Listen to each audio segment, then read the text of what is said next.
Depuis que cet agent du CRIF et de l'entité et de Macron et de Marine Le Pen et d'Éric Zemmour et de BHL, etc., etc., et Chalgoumi et Fourest, donne envie de vomir de dire tous ces noms, tiens.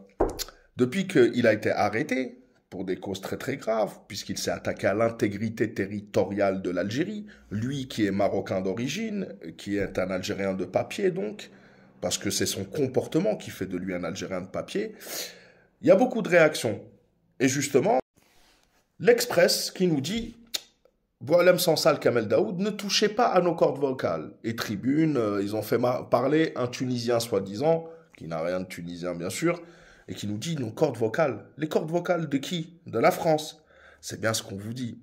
Mais au-delà de ça, de l'entité aussi. Et on va voir qui est son avocat. Mais avant de parler de son avocat, j'ai vu des choses qui sont assez drôles. De l'agence de presse officielle algérienne et le Moudjahid qui dit, l'agence de presse officielle dit que c'est un pantin du révisionnisme anti-algérien. Donc quiconque conteste la tyrannie et la souffrance est évidemment on va écouter de l'eau au moulin du régime algérien. On va écouter son avocat. C'est possible, mais en même temps c'est trop tard, c'est fait, fait. Ça sert plus à rien d'essayer de se cacher derrière son petit doigt en disant il faut le protéger, il faut rien dire. C'est fait, ils l'ont pris, ils le gardent et ils ne le lâcheront que s'ils le veulent. Et pour qu'ils le veulent, eh bien il faut trouver les moyens de leur tenir effectivement un discours et sans doute que le rapport de force, celui qu'on essaie d'avoir avec un Poutine ou avec les Chinois, sans doute que le rapport de force est la seule chose que puisse comprendre un régime aussi obscur, aussi emmuré et aussi paranoïaque. Donc, ils essaient de jouer le rapport de force. C'est hallucinant. Moi, je vois un pays libre, qui est l'Algérie, qui est souverain, et je vois par contre une dictature mentale, culturelle, médiatique, qui est la France. La preuve, écoutez ce qu'il... C'est juste le service public. C'est vous qui les payez. Et vous avez un discours militant matin, midi et soir. C'est plus que du militantisme, ça. Donc, qu'est-ce qu'on fait?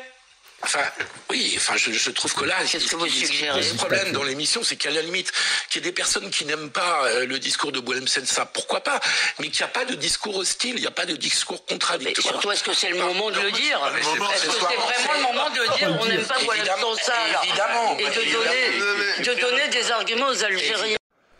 Donc il faut surtout pas, taisez-vous, parce qu'ils sont en train de reprocher à une émission de France 5 d'avoir expliqué les raisons réelles, c'est-à-dire que Boualem Sansal explique des contre-vérités, mais des mensonges immenses, comme quoi l'ouest de l'Algérie ne serait pas algérien, mais marocain, depuis 1830, en sachant que l'Algérie allait jusqu'au fleuve Moulouya avant 1830, et que même Oujda, Barkhane, etc. faisaient partie de l'Algérie, et ça, vous pouvez retrouver ça depuis 2500 ans.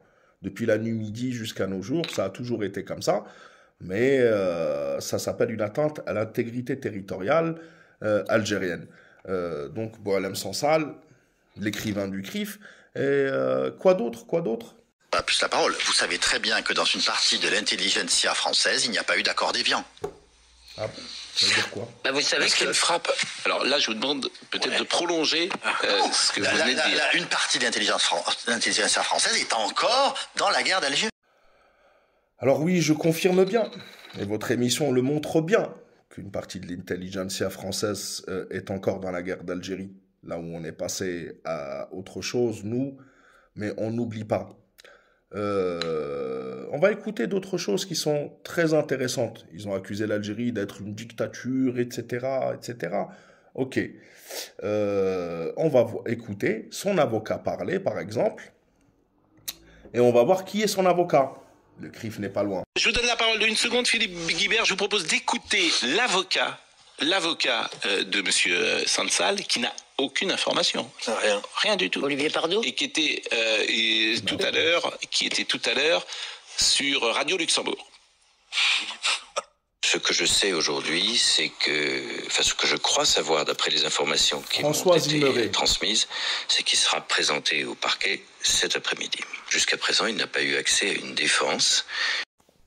Alors, qui est ce fameux François Zimmeré qui a été invité par Raphaël Enthoven. Tiens, encore un ami de Boualem Sansal, du CRIF et de l'entité sioniste, qui n'y va pas de main morte avec les Palestiniens. Et il avait invité Netanyahou face à la CPI, 3 questions à François Zimmeré. C'est bizarre. On retrouve encore une fois François Zimmeré, donc l'ancien ambassadeur de France pour les droits de l'homme, estime qu'aujourd'hui, face à une actualité qui donne le vertige, les faits ne comptent plus, et il nous a expliqué qu'il dénonce, donc François Zimmeré, dénonce la délectation avec laquelle Israël est accusé de génocide. On commence à voir que c'est l'avocat, en tous les cas, pour le moins médiatique. Est-ce qu'il est payé pour ça? Ou est-ce qu'il est tout simplement dans sa cause, la cause du CRIF et de l'entité? Ça, c'est une autre question. Il faut savoir aussi que François Zimmeré était aussi l'avocat d'Amira Bouraoui, celle qui a insulté l'islam, etc., qui s'est enfuie à travers le consul de France en Tunisie, etc. Et ça commence à poser des questions. Donc, c'est l'avocat médiatique de l'entité et de Netanyahou qu'il vient défendre. Le procureur de la CPI a délibérément entendu de pouvoir mettre en cause Israël pour incriminer le Hamas. La démarche de Karim Khan, qui renvoie dos à dos les dirigeants israéliens et ceux du Hamas, est-elle conforme au droit international, au droit et aux faits? L'avocat François Zimmeré en doute. Et on voit bien que toute la machine se met en place, l'entité, le CRIF, Macron, les médias, tous les médias, quasiment tous les médias. Et surtout, si jamais tu essaies de donner un autre point de vue, chut, sinon tu ne passeras plus. Ils sont en guerre. Ils n'ont jamais terminé la guerre d'Algérie. Ils sont toujours là-dedans. Ils cherchent le rapport de force. Mobilisez-vous les Algériens et Algériennes. Mobilisez-vous les hommes et les femmes de bonne volonté qui veulent lutter contre cette prise d'otage de la France, parce que tout ça ne va absolument pas dans les intérêts de la France. Et on voit bien qu'il y a toute une classe politique corrompue, et que même ceux qui ne se sont pas prononcés gardent le silence stratégiquement parce qu'ils ont un électorat à défendre. El Mohim, je vous dis à la prochaine, Inch'Allah, la patrie ou la mort nous vaincront, probablement à ce soir sur ma chaîne YouTube Artisan Malik, que vous retrouverez sur la page d'accueil ici. Il y a un petit triangle, vous cliquez dessus, vous allez tomber dessus. Ou les soirs, on fait des petits lives d'analyse, de décryptage géopolitique, politique, qui concerne en général l'Algérie, mais qui englobe plein de sujets. À la prochaine, Inch'Allah.